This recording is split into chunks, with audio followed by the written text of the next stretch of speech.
విశాఖపట్నం రాజకీయాల్లో వారసుల ప్రవేశంపై భీమిలి ఎమ్మెల్యే గంటా శ్రీనివాసరావు కీలక వ్యాఖ్యలు చేశారు.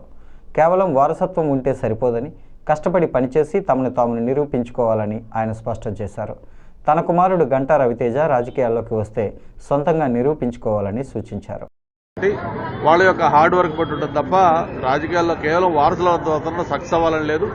ఎందుకంటే వాళ్ళకి ఒక ఈజీ పలానా గంటా శ్రీనివాస్ గారు అబ్బాయి, లేకపోతే పలానా ఎక్స్ వాళ్ళ అబ్బాయి, పలానా ఎక్స్ వాళ్ళ అమ్మాయి అని ఒక ఎంట్రన్స్ కి ఒక ఈజీ యాక్సెస్ వస్తుంది. అంతేగాని అల్టిమేట్ గా వాళ్ళు ప్రూవ్ చేసుకోవాల్సింది వాళ్ళు ఓన్ గా వాళ్ళు ప్రూవ్ చేసుకోవాలి. వాళ్ళకి ఆ స్టామినా ఉండాలి, ఆ శక్తి ఉండాలి, ఆ హార్డ్ వర్క్ చేయాలి. అల్టిమేట్ గా డెస్టినీ కూడా కలిసి రావాలి. మళ్ళీ మీరు ఎంపీగా పోటీ చేస్తారని వార్త వస్తుంది, ఎంతవరకు అటువంటిది కాదు. నిన్న ఏదైతే మనతో అందరం కలిసి ఒక ప్రెస్ మీట్ పెట్టినప్పుడు ఎవరో మీలాంటి ఒక విలేకరు అడిగారు, ఎందుకు మీరు ఎమ్మెల్యేగా ఏమైనా వస్తారా అని చెప్పి భరత్ని అడిగితే అది చెప్పానప్పుడు ఆయన ఎమ్మెల్యేగా రావడం నాకు కుదరదు, నేను అవసరమైతే రాజకీయాలు మానేస్తాను తప్ప ఎంపీకి చేయనని చెప్పాడు. ఆ విషయంలో ఒకవేళ ఏదైనా ఈక్వేషన్ ప్రకారం మళ్ళీ ఆయన ఎమ్మెల్యేగా రావాల్సి వస్తే అప్పుడు నేను ఎంపీకి వెళ్ళడానికి సిద్ధంగా ఉన్నా అని చెప్పాం. అంతే తప్ప ఎవరు ఏమి కూడా అటువంటి మార్పులు ఆలోచనలు లేవు. ఇది మాకంతా ఒక పార్టీ ఉంది, దానికి ఒక నాయకుడు ఉన్నాడు, నాయకుడు డిసైడ్ చేస్తారు. ఆయన డిసైడ్ చేసిన దాని ప్రకారం అందరూ నడుచుకుంటారు. సార్ రవితేజ ఇంట్రెస్ట్ చూపిస్తే మీరు ఎంకరేజ్ చేసే అవకాశం డెఫినెట్ గా రవితేజ కాదు ఎవరైనా పాలిటిక్స్ లోకి వస్తామని ఇంట్రెస్ట్ చూపిస్తే మా వంతు దీనికి సపోర్ట్ గ్యారెంటీగా ఉంటుంది, ఎంకరేజ్ చేస్తాం. సార్ ఇంకోటి ప్రతిపక్షాలు విమర్శలు చేయాల్సుకున్నాయి, ప్రజా సమస్యల కోసం అసెంబ్లీకి రావట్లేదు. జగన్ ఏమైనా మీరు సలహా ఇస్తారు నూతన సంవత్సరంలోని? కాదు, ఈ నూతన సంవత్సరం దేవుడి సన్నిధిలో ఉన్న రాజకీయాలు వదులుకున్నాం కదా, మళ్ళీ మాట్లాడదాం. అందరికీ నూతన సంవత్సర శుభాకాంక్షలు. విషయ happy and prosperous new year.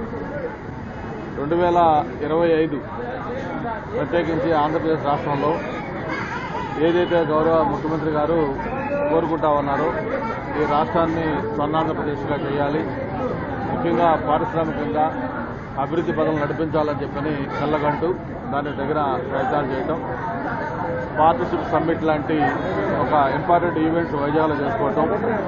అంతేకాదు ఈరోజు ప్రపంచంలోనే ఒక ఐటీ దిగ్గజం కంపెనీగా ఉన్న గూగుల్ లాంటి కంపెనీ విశాఖపట్నం నగరానికి వాళ్ళ ఎస్టాబ్లిష్మెంట్ చేయడానికి అంగీకరించి అనౌన్స్ చేయటం, అది కూడా ఈ సంవత్సరం మార్చిలో ఫౌండేషన్ జరుగుతూ ఉంది.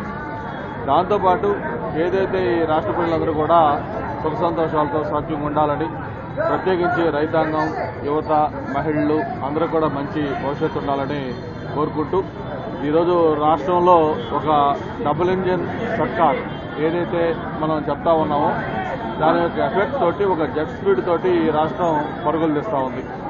గత 18 నెలల్లో ఈ రాష్ట్రంలో ఒక మ్యాజిక్ లాగా జరిగిందని అందరూ భావించే విధంగా దేశ విదేశాల నుంచి పెద్ద ఎత్తున పెట్టుబడులు ఆంధ్రప్రదేశ్ రాష్ట్రానికి వస్తూ ఉన్నాయి. యువతకి ఉపాధి లభించబోతా ఉంది, జీడీపీ కూడా బ్రహ్మాండంగా గ్రోత్ కాబోతా ఉంది.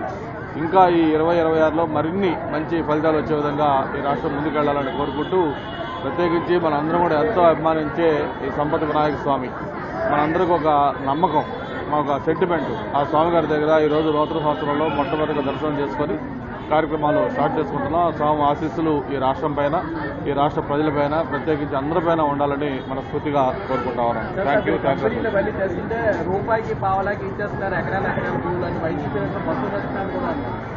సరే, దానికి ఇప్పుడు నూతన సంవత్సరం దేవుడి సన్నిధిలో ఉన్నాం. ఇప్పుడు రాజకీయ విమర్శలు కౌంటర్ల కంటే కూడా అందరికీ బెస్ట్ విషెస్. సపరేట్ గా వారికి సంబంధించిన వాళ్ళ ఆలోచనలు ఏంటి, వాళ్ళు ఏ విధంగా రాష్ట్రాన్ని చేశారో అవన్నీ మనం వేరుగా మాట్లాడుకుంటే బాగుంటుంది. ఓకే.